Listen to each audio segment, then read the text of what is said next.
नमस्कार, आप देख रहे हैं डीपीएन लाइव न्यूज। मैं आपके साथ में आपका दोस्त प्रजापति आरबीसी। अभी बसी गांव की लड़ाई पूरी तरह से खत्म नहीं हुई है। बसी गांव में केवल एसडीएम साहिबा ने उन लोगों को यह आश्वासन दिया है कि हम आपके लिए बंजर भूमि को आवंटन कराएंगे। यह भी आश्वासन दिया है कि दोषियों के खिलाफ कार्रवाई की जाएगी। यह भी आश्वासन दिया है कि प्रथम दृष्टया लगता है यह ग्राम प्रधान की एक साजिश का हिस्सा है, लेकिन अभी तक उन लोगों को न कोई मुआवजा मिला है और न मिली है कोई जमीन। यह लड़ाई का प्रथम चरण था, जिस लड़ाई को दारा सिंह प्रजापति की सहायता से समाज के लोगों ने जीता। मैं गवाह हूं उस बात का जहां मीडिया के साथ में अभद्रता हुई, और अभद्रता हुई वहां दिल्ली से गए हुए, बहादुरगढ़ से गए हुए अरमान प्रजापति टीम की। दरअसल लोग वहां अपनी दबंगई जब हम लोगों पर दिखा सकते हैं, मीडिया पर दिखा सकते हैं, तो वहां के वासिंदों को वे कितना परेशान करते होंगे यह तो आप भी जान सकते हैं और प्रशासन भी जान सकते हैं। मैं आज फिर उन लोगों का नाम लूंगा तो वे शर्मिंदा होंगे। और शर्मिंदा वे क्यों होंगे? शर्मिंदा तो वे तब होंगे जब असल में वे जिंदा होंगे। वे जिंदा नहीं हैं। समाज के तमाम ग्रुप में आपने देखा होगा किस तरह हिंदू मुस्लिमों की पोस्टों को डाला जाता है हमारे लोगों के द्वारा। ये वे लोग हैं जिन लोगों के पास में कोई ज़्यादा काम नहीं होता है, कोई बड़ा दिमाग नहीं होता है, कोई सोचने की शक्ति नहीं होती है। आज आपके समाज की बेटियों को अगवा कर लिया जाता है। वह मुस्लिम नहीं होते, हिंदुओं के द्वारा अगवा किया जाता है। और वहीं पर आपके समाज के साथ में अत्याचार होता है, आपके समाज के लोगों के घर गिरा दिए जाते हैं। और आपके ग्रुप में लगातार चलता रहता है हिंदू मुस्लिम का खेल। आपके ग्रुप में चलता रहता है भारतीय जनता पार्टी का मिशन। और जब कोई संगठन इस काम को करता है, समाज की लड़ाई को लड़ता है और वह आलोचना करता है, तो उसको कांग्रेस द्वारा पोषित मिशन बताया जाता है। मैंने एक बार फिर कहा, यदि मैं उनका नाम लूंगा तो वे लोग मेरे समाज के हैं। मैं नहीं चाहता यदि मैं नाम लूं तो वे शर्मिंदा होंगे, और शर्मिंदा तो तब होंगे जब वे असल में जिंदा होंगे। वे जिंदा नहीं हैं। यदि वे जिंदा होते तो समाज को न्याय कभी का मिल गया होता, लेकिन अभी भी लड़ाई बाकी है। अभी भी वे लोग इस लड़ाई को आगे ले जा सकते हैं।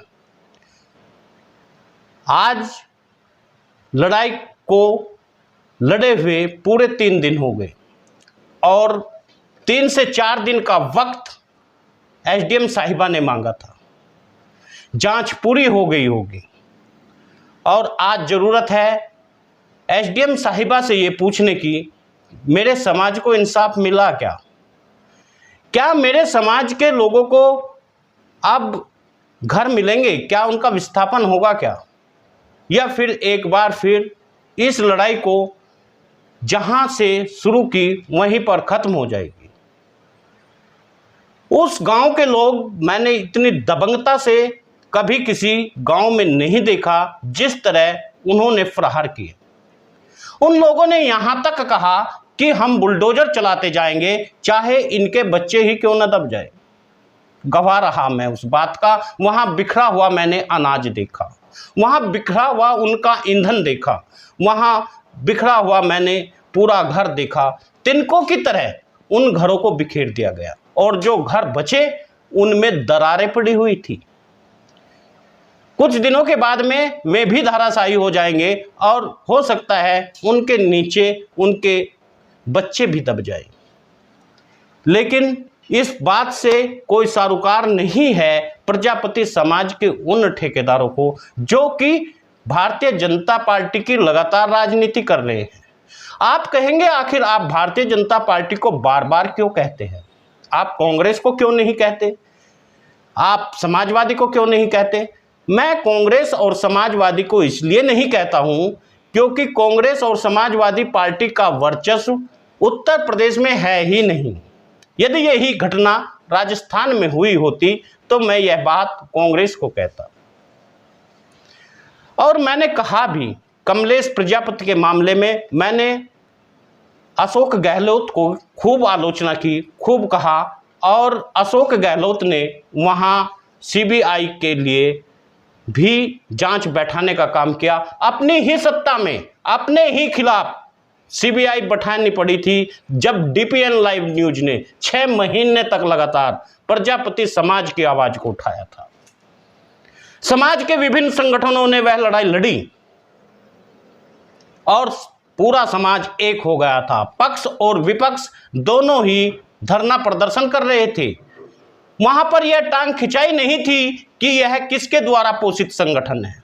और शर्म की बात मुझे तब लगती है जब पश्चिमी उत्तर प्रदेश के कुछ संगठन कहते हैं कि यह कांग्रेस पोषित बातें हैं। आज तमाम छोटे छोटे संगठनों से मैंने बात की। मैंने पूछा, आप मिलकर एक पटल पर क्यों नहीं जाते? आप एक जगह एक छत्र राज क्यों नहीं कर लेते? कोई भी बड़ा संगठन हर जिले में अभी तक कोई संगठन नहीं बना पाया। आप उसके शाखा बनकर काम करिए, चाहे वह कोई भी आप समझ सकते हैं, एक महागठबंधन भी हो सकता है। जब पार्टियों का हो सकता है तो सामाजिक संगठनों का क्यों नहीं हो सकता? उन्होंने कहा कि हम किसी के हाथ के नीचे काम नहीं करेंगे। यदि आप हाथ के नीचे काम नहीं करेंगे तो आपके हाथ के नीचे कौन काम करेगा? आप तो गुलाम बनना चाहते नहीं हैं और आप दूसरे लोगों को अपना गुलाम बनाना क्यों चाहते हैं? फिर आप मुख्यमंत्री क्यों नहीं बन जाते इस प्रदेश के? आप प्रधानमंत्री क्यों नहीं बन जाते? आप राष्ट्रपति क्यों नहीं बन जाते? यदि आपको इतना ही शौक है किसी के अंगूठे के नीचे काम न करने का, आप प्राइवेट जॉब करते हैं, प्राइवेट नौकरी करते हैं, आपको आपका बॉस लात गुस्से मारता है, आपको गाली देता है, आप नौकरी नहीं छोड़ते। लेकिन जहां समाज की लड़ाई की बात आती है, जहां इकट्ठा होने की बात आती है, आप कहते हैं कि मैं दूसरे के हाथ के नीचे काम नहीं करूंगा। जब आपसे यह पूछा जाता है आप अकेले गए, आप किसी और व्यक्ति को क्यों नहीं लेकर गए, तो आप कहते हैं मैं क्यों लेकर जाऊं, मेरा कहां संगठन था। यह कैसी विडंबना है। आप भी मत जाइए। अरे शर्म करियो, शर्म करो। इस समाज को तोड़ो मत, इस समाज को खत्म मत करो। तुम इस समाज के ठेकेदार बने फिरते हो। इस समाज का दुख और दर्द को आपने बांटने के लिए संगठन बनाया है। क्या इस समाज से चंदा वसूली के लिए संगठन बनाया है? समाज त्राहिमाम त्राहिमाम करता रहा और आप जाकर नहीं झांकते। समाज के घरों पर बुलडोजर चलता रहा, आप खड़े होकर तमाशा देखते रहे और आप कहते रहे कि यह एक सरकारी प्रक्रिया है, लीगल नोटिस उन्हें दिया गया नहीं, उनके सामान को बाहर निकालने की इजाजत उन्हें मिली नहीं। 1 घंटे के अंदर तमाम मकानों को तबाह कर दिया गया। उन्हें पलायन पर मजबूर होना पड़ा, उन्हें दूसरे के घरों में सामान रखने पर मजबूर होना पड़ा।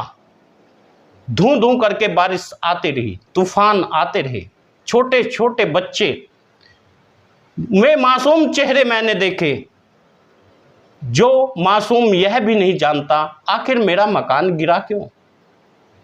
यदि चिड़िया का कोई घोंसला तोड़ दे तो चिड़िया वहां के बासिंदों का रहना दुश्वार कर देती है। कौवे का कोई घोंसला तोड़ दे वहां आने जाने वाले लोगों को तबाह कर देता है। लेकिन विडंबना देखे कुम्हार समाज की, वो राजनीति ही करते रहे। वो बरसात की इंतजार ही करते रहे। सच बताओ, यदि दारा सिंह प्रजापति वहां न गए होते तो यह लड़ाई कौन लड़ता? हमें शर्म क्यों आती है जब हम वास्तव में जो काम कर रहा है उसे नेता कहते हैं? जब हम कहते हैं कि वास्तव में इस व्यक्ति ने काम किया तो आप उसे बधाई देना क्यों नहीं चाहते? अपने आप को आप पढ़ा लिखा बताते हैं, अपने आप को आप समझदार बताते हैं, लेकिन जब समाज के लोग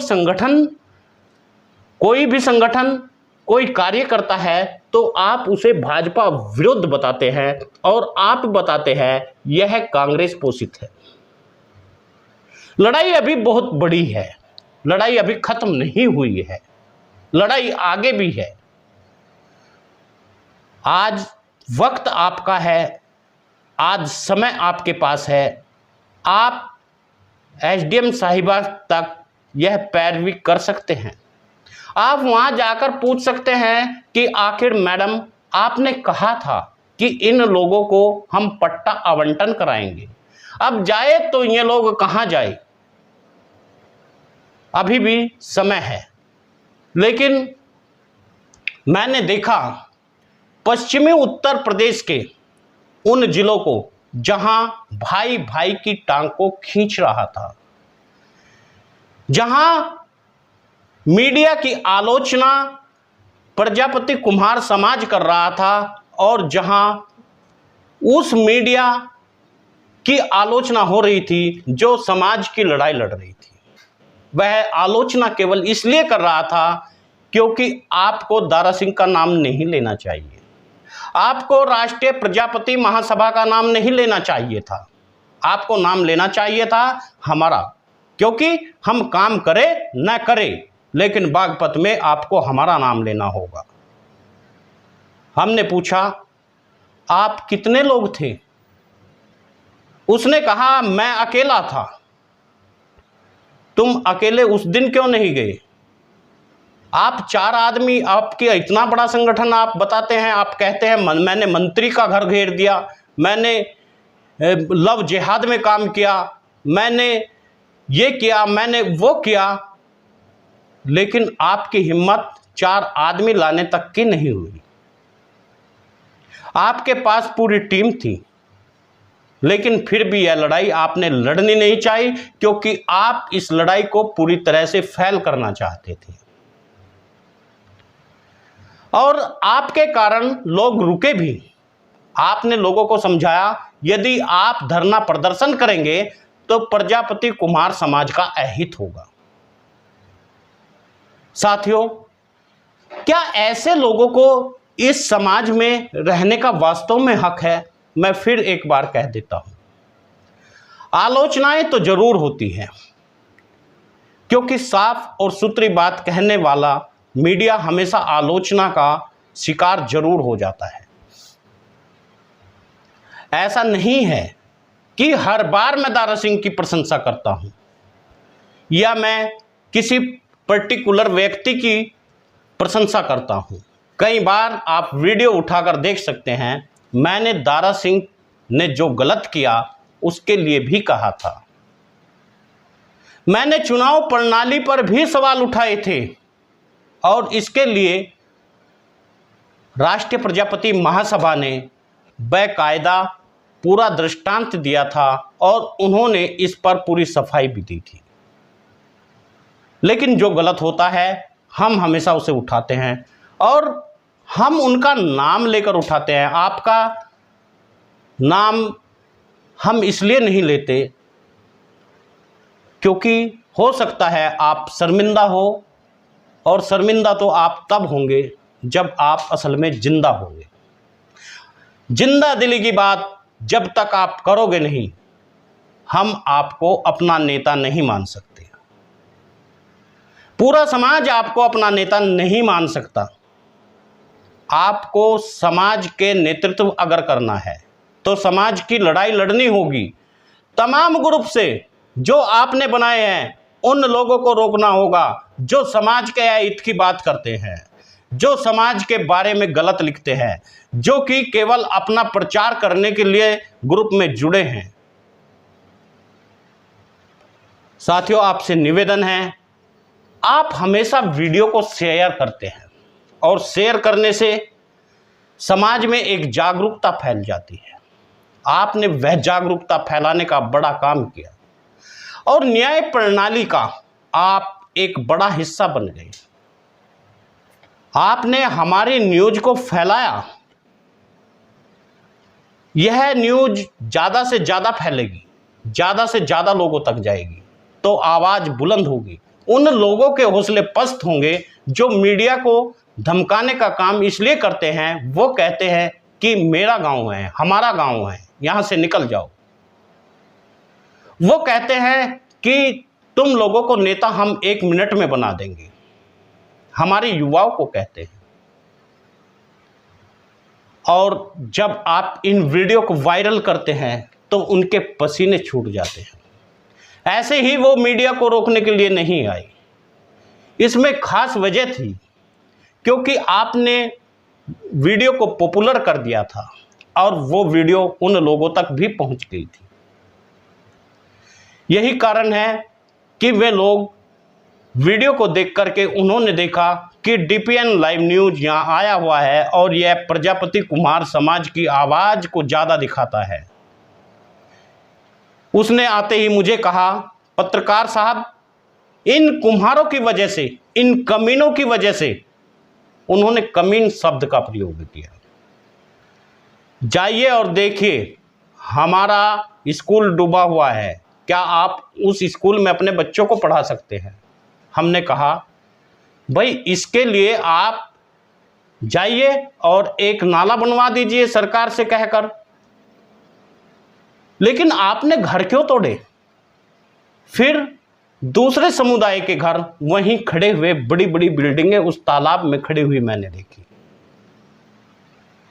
उन पर बुलडोजर नहीं चला।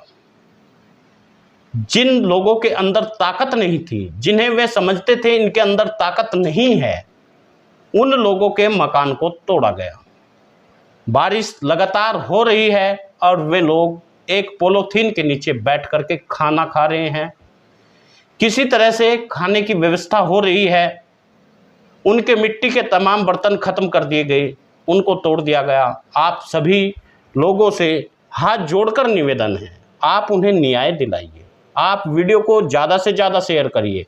और मैं बागपत के उन संगठनों से अपील करता हूँ, आलोचना कभी गलत नहीं हो सकती, सकारात्मक आलोचना है, शर्म करिए। यदि आप जिंदा है तो शर्म कीजिए, अगर आप मुर्दा है तो आलोचना कीजिए। आप काहे के नेता है? थोड़ी सी आलोचना से डर जाते हैं। ग्रुप में आप डीपीएन लाइव न्यूज को कहते हैं यह गलत दिखा रहा है। पूरा हिंदुस्तान जानता है कि डीपीएन लाइव न्यूज हमेशा समाज की सच्ची और अच्छी खबर दिखाता है। साथियों, आपसे पुनः निवेदन है, खबर बिहार की हो, उत्तर प्रदेश की हो, राजस्थान की हो, मध्य प्रदेश की हो, यदि आप जिंदा है तो आप वीडियो को शेयर जरूर करिए। यदि आपने न्यूज चैनल को सब्सक्राइब नहीं किया तो कर लीजिए ताकि हर खबर आप तक पहुंच सके।